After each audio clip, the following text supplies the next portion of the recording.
Hello, and thank you for joining us here on the Neutral Zone. I am Phil Milani, joined as always by my esteemed colleague, my partner in crime. Really, the best way to describe this person is my everything. It's just my everything. It's that Aric DiLalla. What's going on, Phil? Well, in times like these, Aric, you need your people closest to you. Yep. You got to rally together to get through tough times like this. Very tough times. That's why we're together here at Breckenridge Brewery. At the farm home. At the farm home. We're here every Monday. We're breaking down Broncos games from about 5:30 until 6:15, Aric. Send in your questions. We're live on the Broncos YouTube page. We'll answer them right here. I'm sure there's a lot of questions after the Broncos' 17-10 loss against the Tennessee Titans.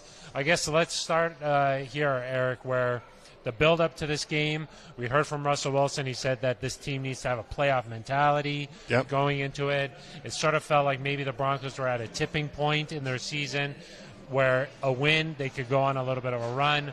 A loss, now we're wondering, where is this Broncos team right now? Yeah, absolutely. And it did feel like a playoff game there toward the end, and just in terms of the stakes. It was a defensive battle for most of the game. And then the Broncos needed to find a way to win that football game, and unfortunately, Phil came up just short. I, of course, was in the press box. You were back here in Denver hosting Broncos postgame live. Yes, I was. It was hard for me to tell in that moment. Things go a little bit quickly. Hard for me to tell from that angle just how open Courtland Sutton was on the fourth down and on 8. that fourth down play, and if Russell Wilson's able to get there or get the ball to him, he's hit as he throws. If he was able to get the ball to Courtland Sutton, the Broncos probably get one more shot at the end zone. Who knows what happens, but that didn't come to be. And the Broncos now are sitting at 3-6, Phil. Their playoff chances, I believe, are 4%. That's less than this beer we're drinking here. We need the beer today. That's true. Yeah. I will say, Aric, it did seem like after the Titans scored the touchdown on the flea flicker, it seemed like the entire game changed, where the Broncos were just down 14-10 at that point, but it felt like a much larger margin. And even at the end there, the Broncos were moving the ball on that final drive. I mean, Russ escaped from the pocket on that first fourth down, made a nice play there, hit Melvin Gordon for a huge play. I mean, they were moving the ball. Courtland Sutton, they were getting things going, but it still felt like it was going to take a lot to actually score a touchdown, and that's just how that game was going for the Broncos. If you take away the Jalen Virgil 66-yard touchdown, there really wasn't any rhythm on the offensive side of the ball. There wasn't any just consistency where it felt like they were moving the ball. There was a lot of punting.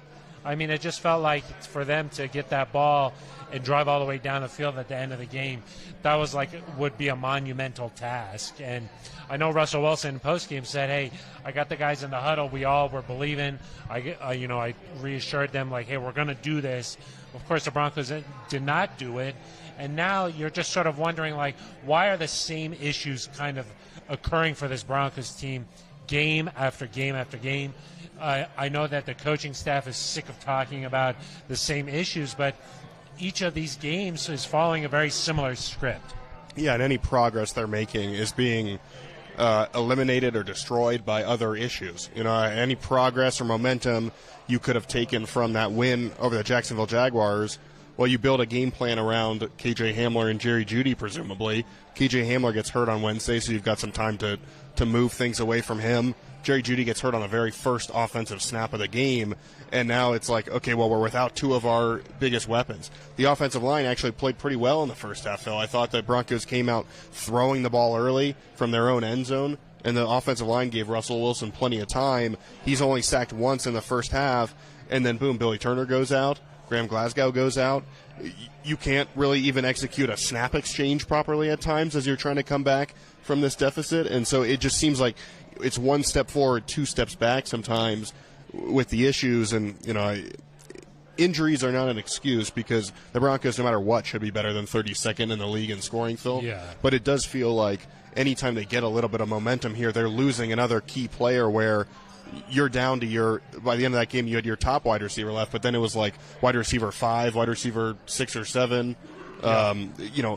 Quinn Bailey is playing tackle. He's a guy who had not played this season and had, I think, 4 games of NFL experience in his career. You're at a place now where you're trying to find solutions, but it's not easy because the talent level has now gotten to a point where you've almost got to be perfect in what you're doing, and clearly the Broncos are not perfect in what they're doing.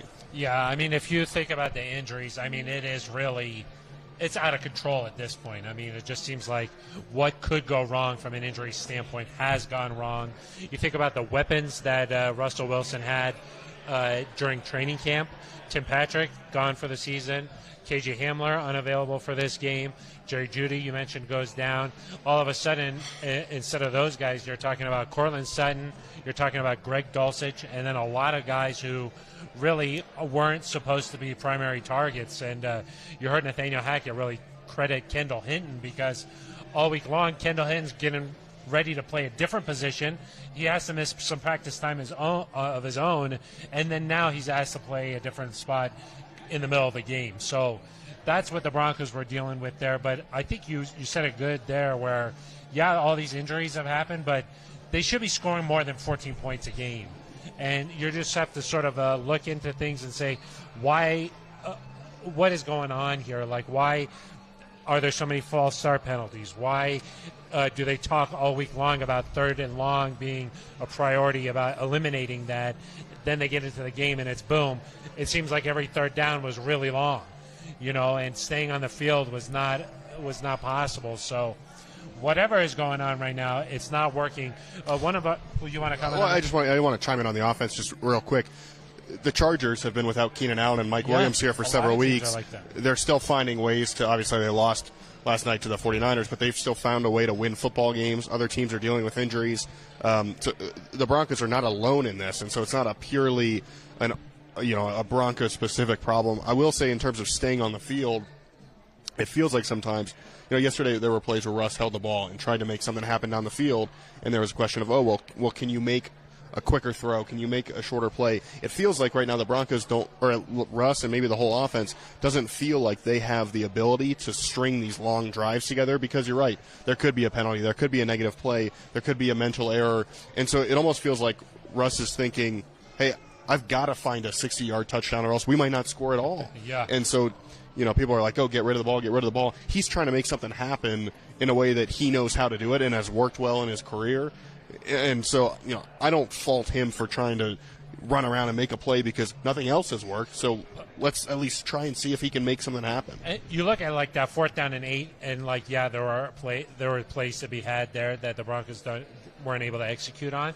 But for some of those sacks, if you look at the whole field, there was nowhere to go with the ball. Yeah. There was no separation, and so you hold on to the ball because you're not sure where to go with it, and that's sort of a good point there, Eric, is like they couldn't hit anything really deep because there wasn't enough time for Russ to let things develop. There wasn't any separation. So you're like, okay, let's try and hit some short stuff. That wasn't really working.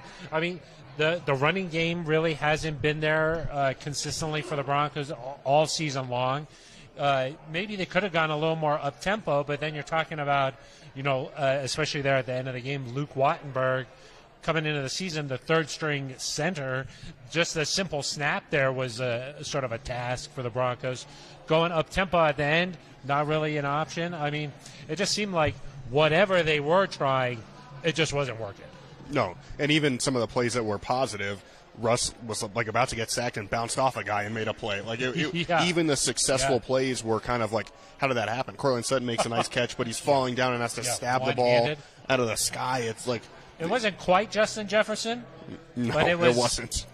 It was nice, though. I thought that was a heck of a catch. But I would just say, and it's, if there was one thing I thought coming into this season, Phil, and Nathaniel Hackett said this today, that this looks nothing like what they expected it would look like on offense. That was an honest moment, huh? I thought that at the very least, this, and we talked about, hey, can the defense keep up with the offense before the season? That's kind of, that's where we were. How crazy were we? I at least thought it would not feel so hard at times, because if there's something you could say about the Broncos offense over the last 4, 5, 6 years, it's that it just felt hard. Every first down felt hard, felt difficult to get. Every touchdown had to be perfect. There was no margin for error. You couldn't hit the deep play. There was no explosives in the offense, and it just felt difficult all the time. And you'd watch Kansas City play, or you'd watch the Bills play, you watch these teams, and you say, gosh, it's so easy for them to move up and down the field, the Chargers. And so I thought at the very least, it might not be perfect, you might not win the division, but at least it's going to look like it's easier. And it's looked just as hard to do these things as it ever has, and that to me is probably the most concerning thing, is that you look at this and you're like, okay, well, we've tried a lot of different things to fix this. You don't have the talent coming to save you. It would be a shock if this just clicks in 1 week after all this time. And so what can even happen here to make this? I mean, Russell said we've got to get 1 or 2 touchdowns more a game, and I think that is the realistic goal now for the Broncos. Can we just find a way to get to 20 points a game and hope that that's enough? When he said that yesterday, Eric, scoring 2 more touchdowns, I was like, I don't think that they could do that at this point. I mean, if I'm just being real here, I'm like 2 more touchdowns. Now you're talking about you're talking about 3 touchdowns and a field goal at that point, right? Yeah. That seems really a lot right now. Well, and they've done it twice this year. Yeah.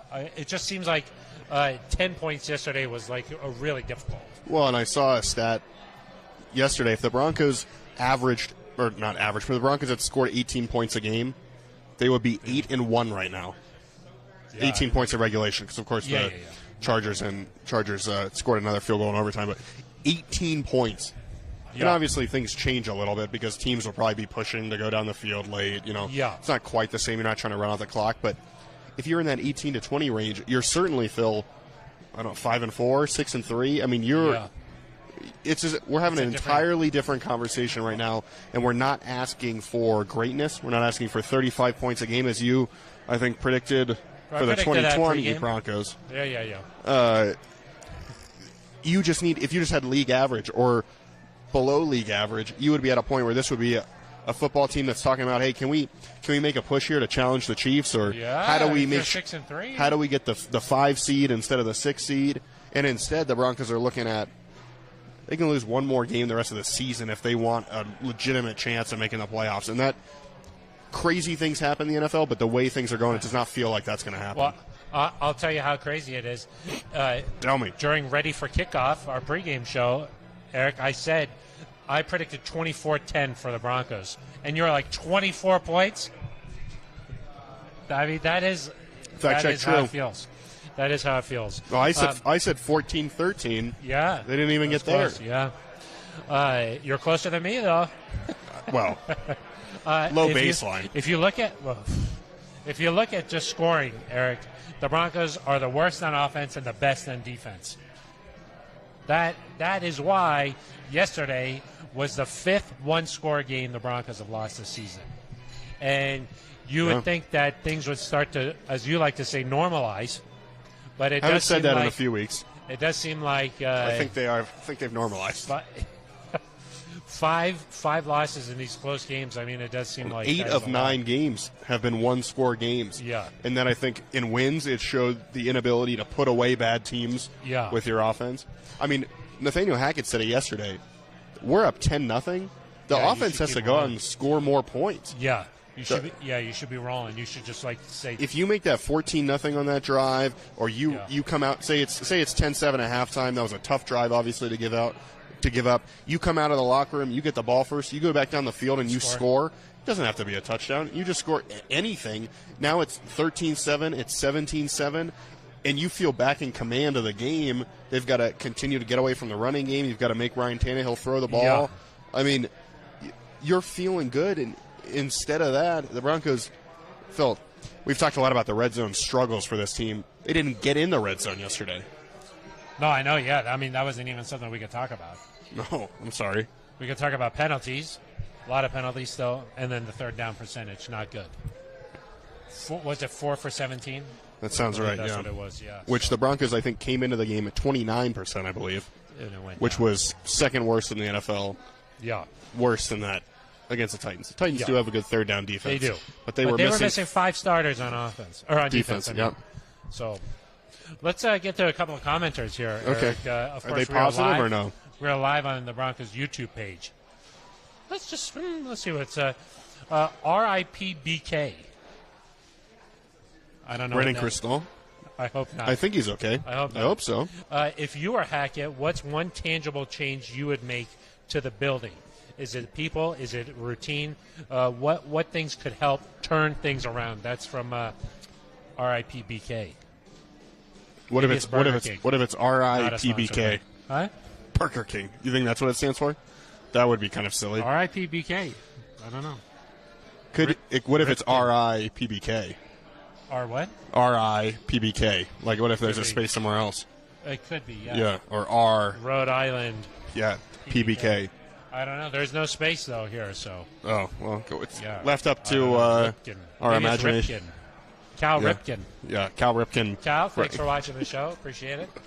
So what is it, one tangible What's change? One thing that you could actually change here? Because we heard from Nathaniel Hackett say, okay, what's something that you've learned here? The Broncos are a little more than halfway through his first season as a head coach. What has he learned so far? He said that it was how he uses his time. You know, of course, a head coach is pulled in a lot of different directions, meets the media 4 times during the middle of the week and game day. Meets with you for an hour. Yeah, I mean, we go over the game plan. Yeah, maybe that's the problem. That's probably not time well spent. No. What do you think? What's something he could change, Eric? Is there anything? I mean, people are going to, obviously, the easy thing to say here is play calling, right? And who calls plays.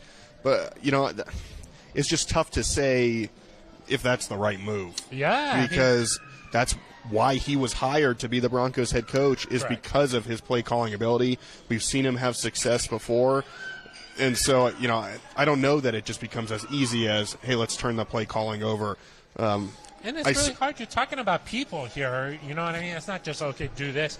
This is a coaching staff that grinds together. You know, you want to make a change. It's like fans, I think, just say, oh, just make a change or something. But, like, this is like a family of coaches that have come together that grind through this.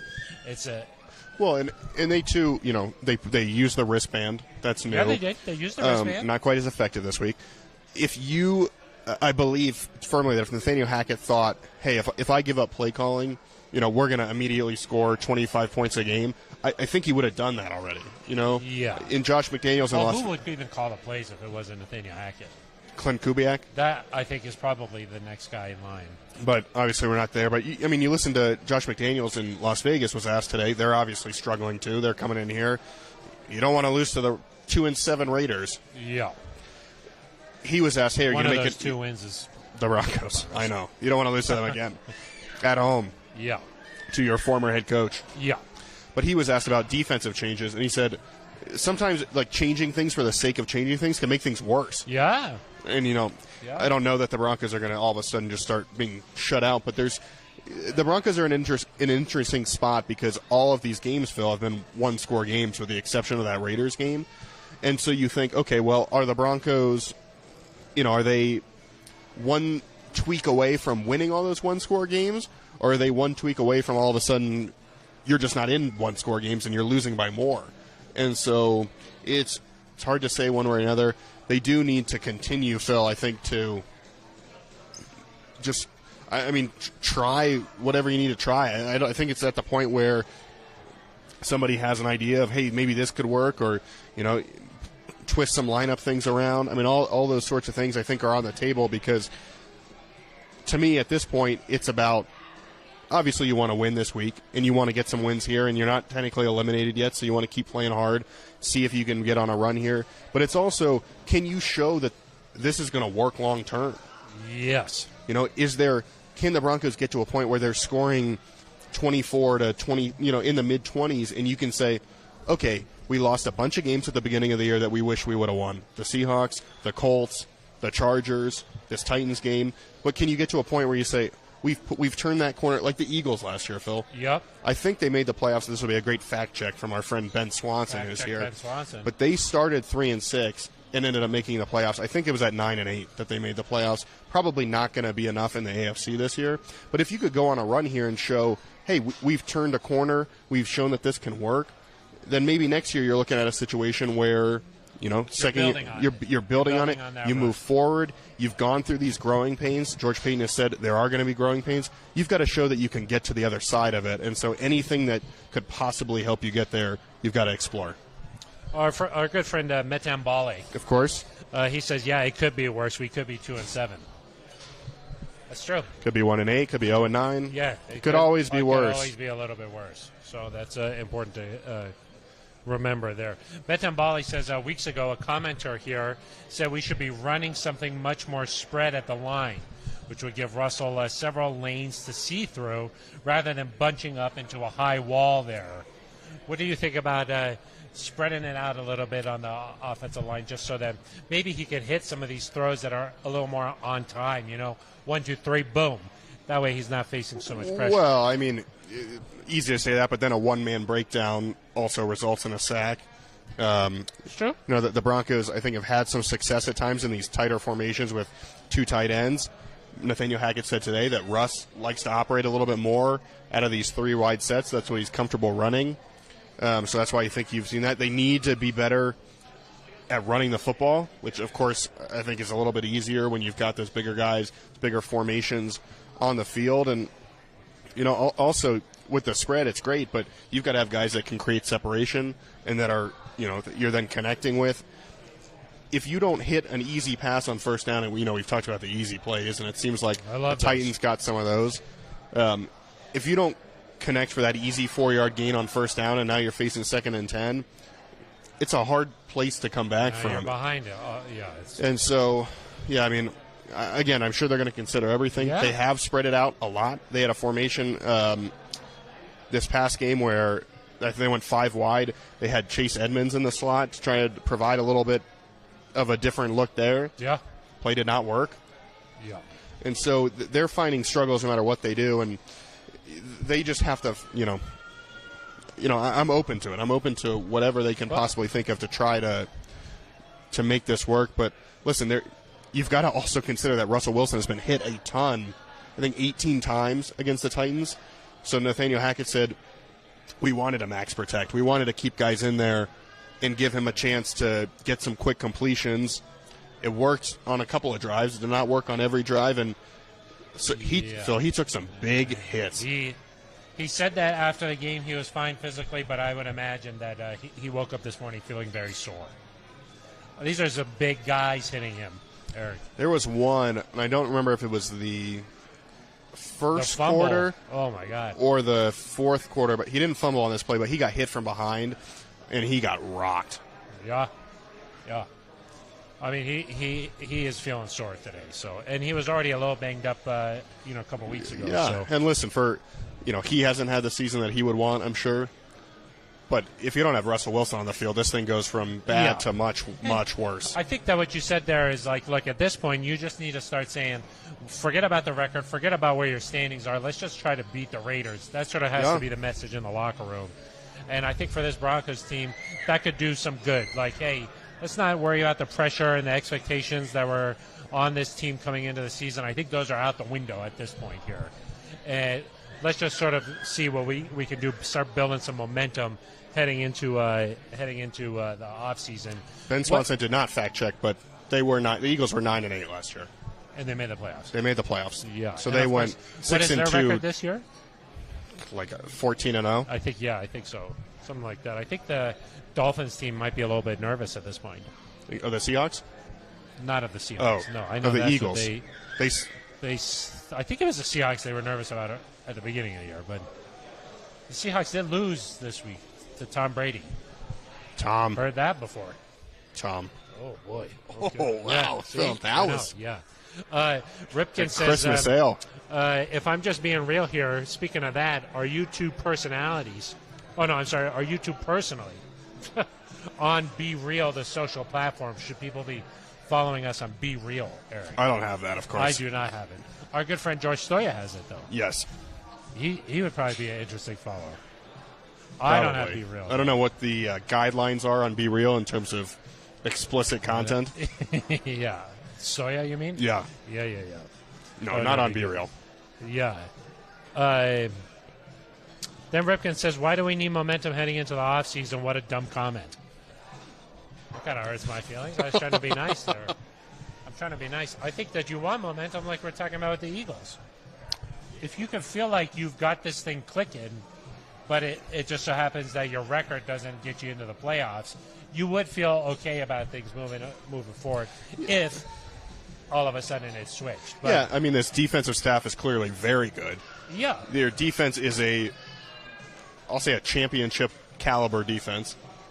It's the number one scoring defense in the NFL. You could win a defense with this, or you could win a defense. You could also win a Super Bowl with this defense. If you stop the other team from scoring, and you're the best at that in the NFL, that's good. I texted one of our good friends, Nick Kosmider, during the middle of the game. Athletic. It was 10-0 Broncos, and I said, here's some good analysis. If the Titans don't score, the Broncos will win. That is true. It was true, and it didn't work. Did not happen. It did not work. Yeah. That one before halftime kind of stung a little. Yes. Talking about momentum. If you go into the locker room at 10-0, I think you're feeling a little better than the Broncos 10-7. have now blown 2 10-point leads this season. Yeah, that's not. And so, we talk about getting off to a fast start, but you've got to be able to sustain it. I do think that the idea of momentum, and it's not just about like every season is a new season. I think it's less about momentum and more about proving that this works. Hey, you've got a good defense. If you can prove that this system, this pairing, this offense, that it works and that you're able to score, that's what's necessary to me. So if you can string some games together and prove that, it's because, quite frankly, it's not college. It's a different team next year. You're going to have a lot of different guys, free agents, draft picks. I mean, ultimately, the success of this team at this current moment is going to be, does Nathaniel Hackett and Russell Wilson work together? I mean, and they got to figure that out. Is this something that can work together? Broncos, of course, gave a huge contract to Russell Wilson before the season. They obviously like what he brings to the table. So they've got to figure this thing out with Coach Hackett here. And not just does it work, but how? How does it work? Yeah.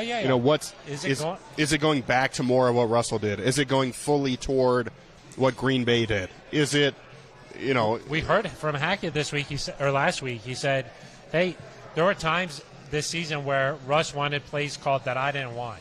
Yeah. And they ended up trying them, and some of it was working. I mean, the one play that was a touchdown for the Broncos was an audible that Russ called at the line of scrimmage. Yeah. And so, to me, it's more how do you make this work? Because, I don't want to give up on this pairing after 9 games, no matter how poorly it's gone. But, Sirianni found a way to make it work in Philadelphia. He ultimately gave up play calling and went that direction. But you've seen teams, find success. Robert Saleh, of course, in New York. They did not. They went 4-13 last year. But he set a tone. They figured out what works, what's their identity, and they're better this year. Much better this year. They're poised to make the playoffs. The Broncos have to find a way to do that, and if you do that, Phil, you're probably actually going to end up winning some football games here that give you some momentum, that put you at least in the. I mean, I know that we're not much for moral victories, but even if the Broncos could find a way to go 9-8, I think there's something to be said for a winning season. At this point, Eric, it does seem like that is going to be difficult to accomplish.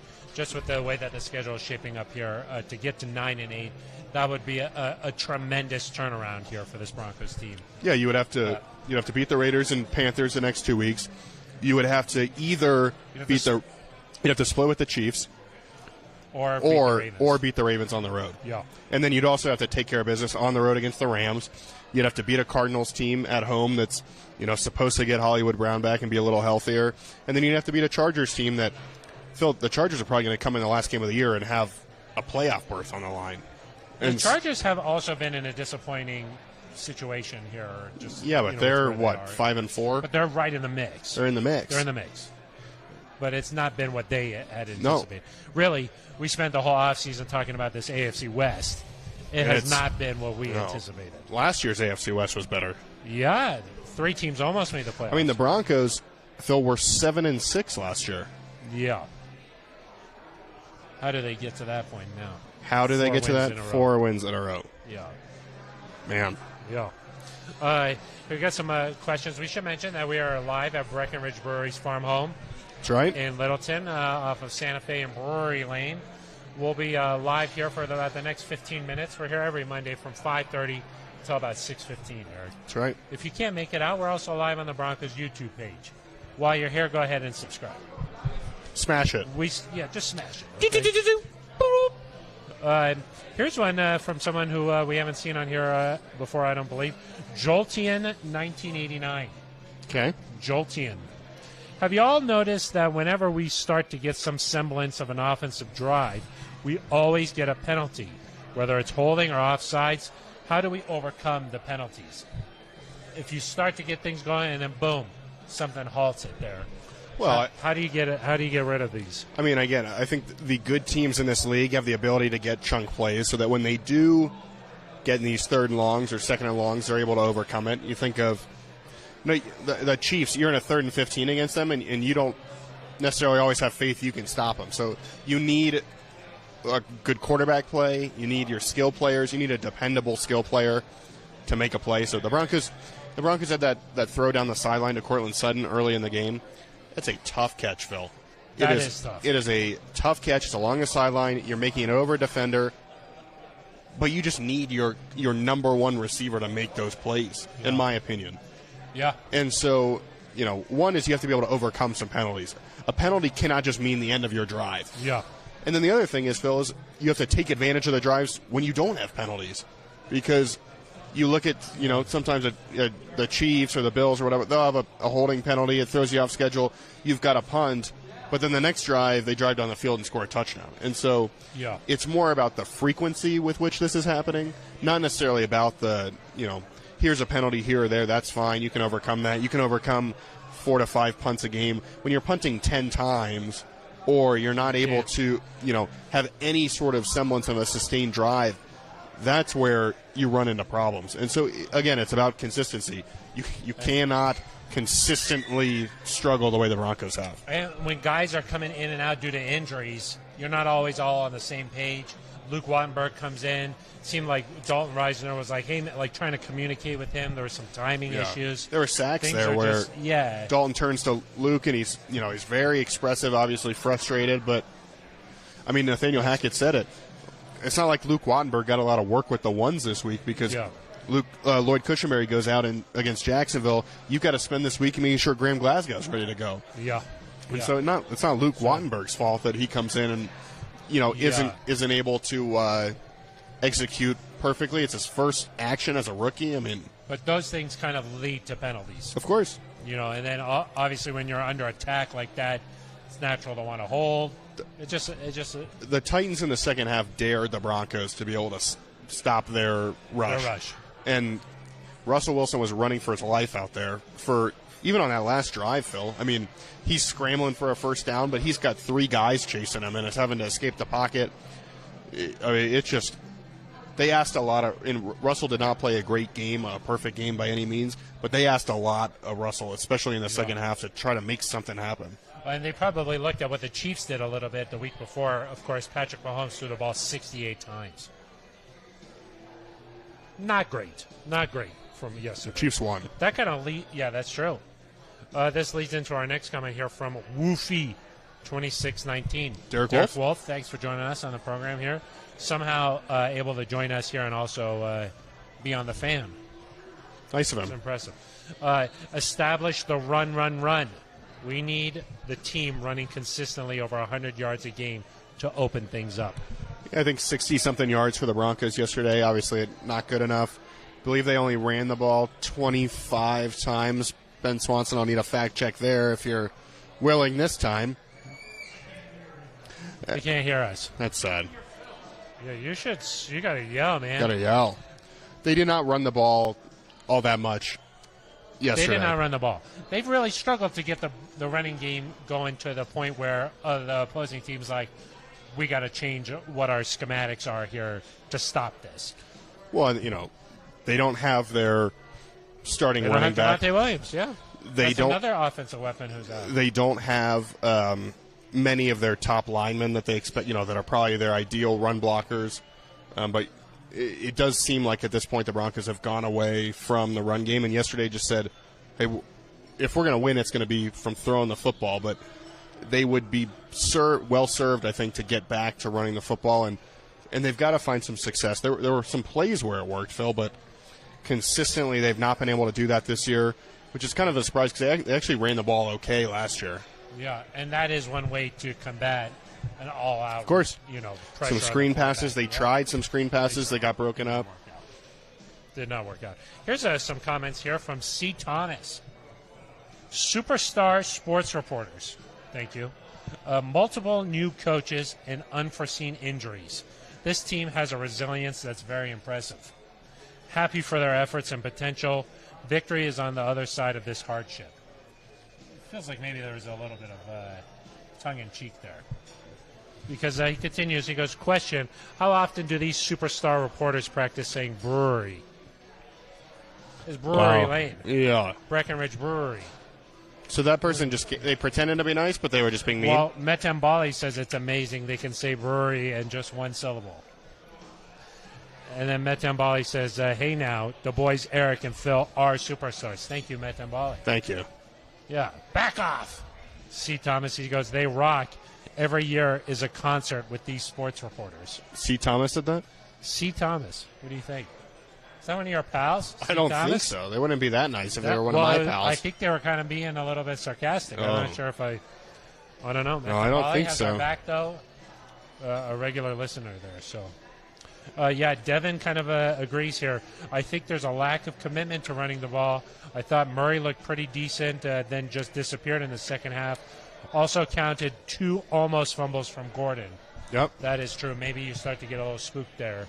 I also think it's easy to say, let's stay committed to the run, but if you go, 3 runs or 2 runs and you get a 3 and out, or you don't pick up first downs, I think these guys feel pressure as the game goes on. Hey, we're not scoring enough. We got to find a way to, our defense is playing great. We have to find a way to score.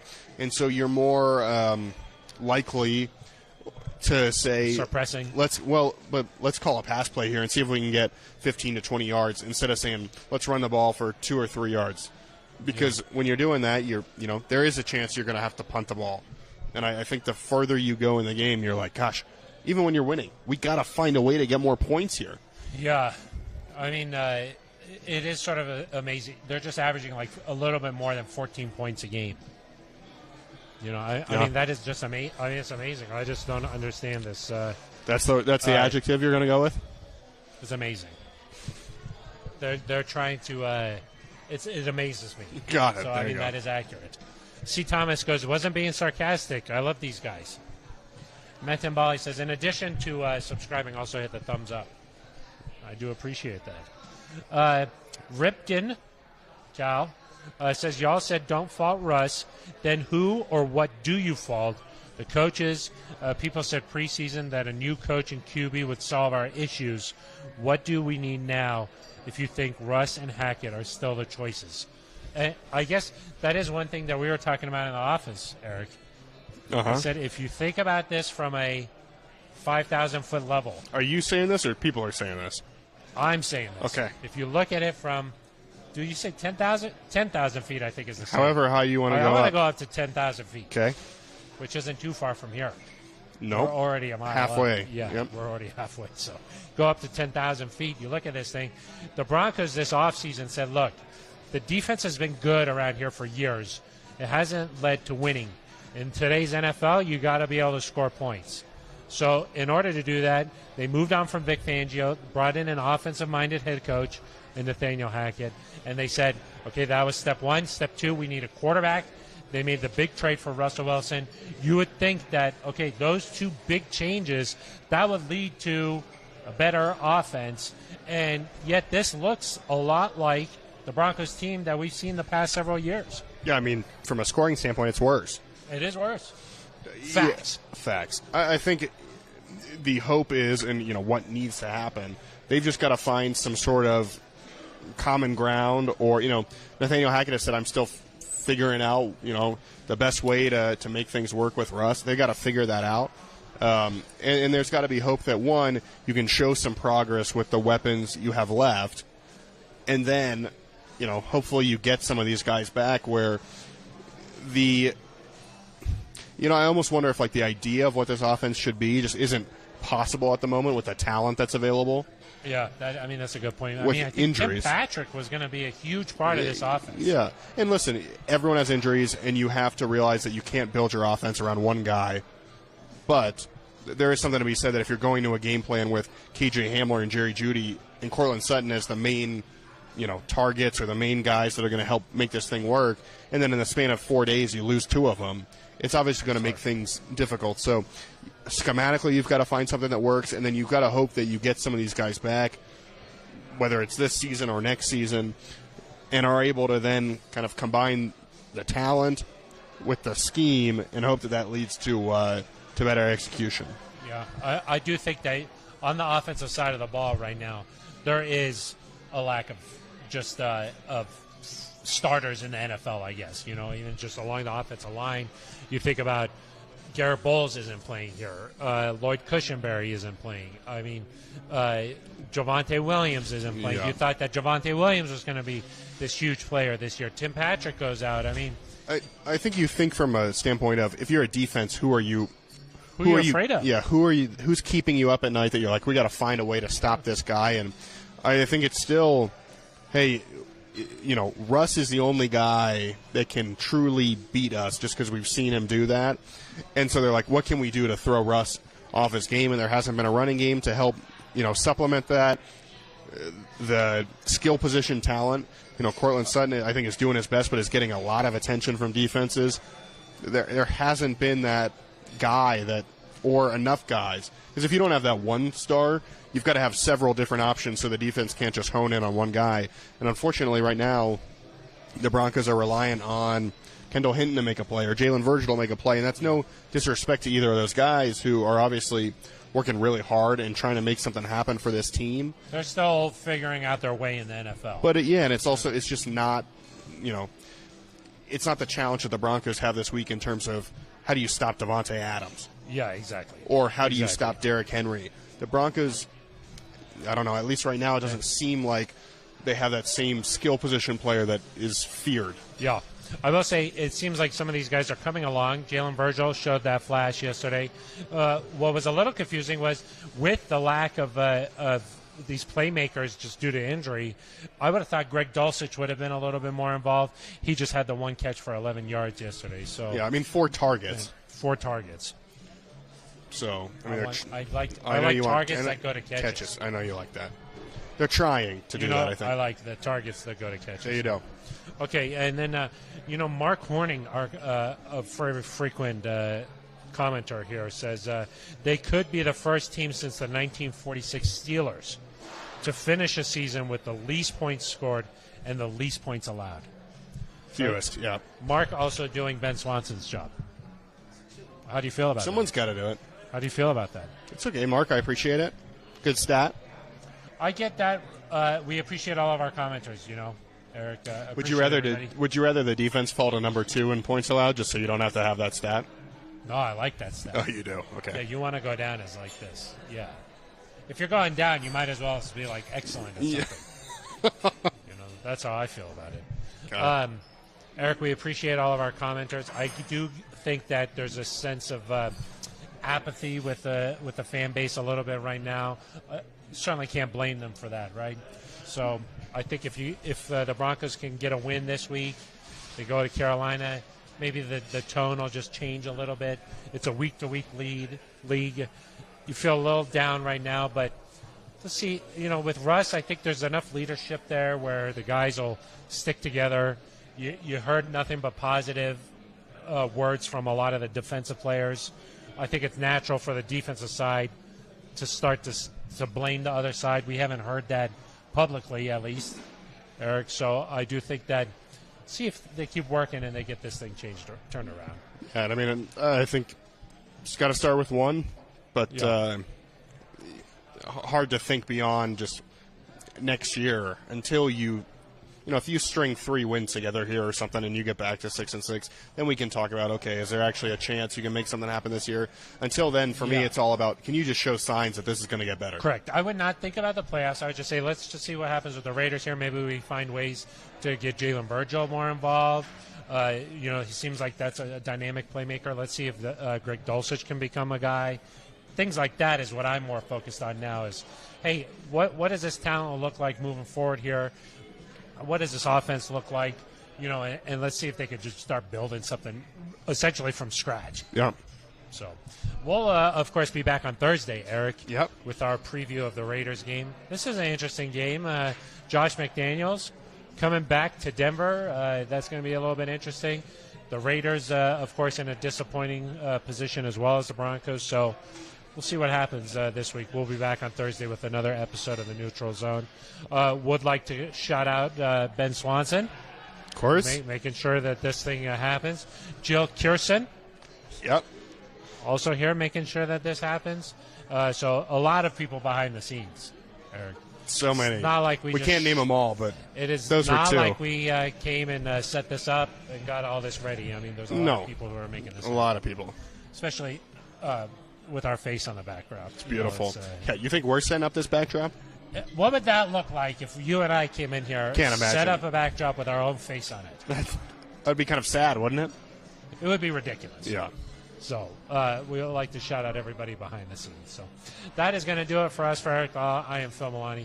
You've been listening to The Neutral Zone.